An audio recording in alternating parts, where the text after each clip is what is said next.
அச்சாரம் டிவி நேயர்களுக்கு வணக்கம்.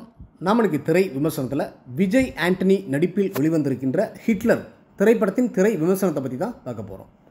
இந்த படத்தை எஸ்ஏ தனா இயக்கியிருக்கிறாரு. செந்தூர் ஃபிலிம் இன்டர்நேஷனல் சார்பில் டிடி ராஜா மற்றும் டிஆர் சஞ்சய்குமார் இருவரும் இணைந்து தயாரிச்சிருக்கிறாங்க.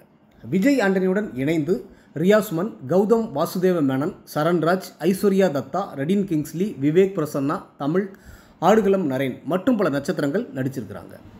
இந்த படத்தோட கதை என்னென்னு பார்த்தீங்கன்னா, மதுரை மாவட்டத்தில் ஒரு மலைப்பகுதியில் அடிப்படை வசதி கூட இல்லாமல் வசிக்கும் மக்களின் வாழ்க்கை தான் இந்த படத்தின் கதை.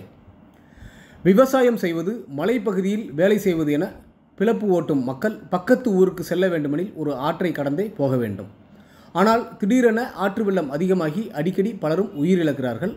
அந்த ஆற்றை கடக்க அரசு தரப்பில் பாலம் அமைக்கப்படவில்லை. அந்த கிராமத்தில் வசிக்கும் விஜய் ஆண்டனி அந்த விஷயத்தை கையில் எடுக்கின்றார். பாலம் அமைக்கப்படாமல் இருக்கும் பின்னணியில் இருக்கும் அரசியல் என்ன? விஜய் ஆண்டனியால் அந்த ஊருக்கு பாலம் கட்டப்பட்டதா இல்லையா என்பதே இந்த படத்தின் மீத கதை. விஜய் ஆண்டனி நடிப்பிலும் நடனத்திலும் சண்டை காட்சியிலும் சிறப்பாக நடித்துள்ளார். கதாநாயகி ரியாசுமன் அழகாக இருப்பதோடு நன்றாகவும் நடித்துள்ளார். ரெடின் கிங்ஸ்லியின் நடிப்பு அருமை. கௌதம் வாசுதேவ மேனன் போலீஸ் கமிஷனராக அவர் பாணியில் சிறப்பாக நடித்துள்ளார். அரசியல்வாதியாக வில்லனாக சரண்ராஜ் சிறப்பாக நடித்துள்ளார். ஆடுகளம் நரேன், தமிழ், விவேக் பிரசன்னா, ஐஸ்வர்யா தத்தா என இதில் நடித்த அனைவருமே சிறப்பாக நடித்துள்ளார்கள். விவேக் மெர்வின் இசையில் பாடல்களும் பின்னணி இசையும் ரசிக்க வைக்கின்றது. நவீன்குமாரின் ஒளிப்பதிவு படத்திற்கு பெரிய பலம். இயக்குனர் எடுத்துக்கொண்ட கதையை முதல் பாதியை சுவாரஸ்யமாக சொன்னவர் இரண்டாம் பாதியையும் சுவாரஸ்யமாக சொல்லியிருந்தால் இன்னும் நன்றாக இருந்திருக்கும். இயக்குனர் எஸ்ஏ தனாவுக்கு பாராட்டுக்கள்.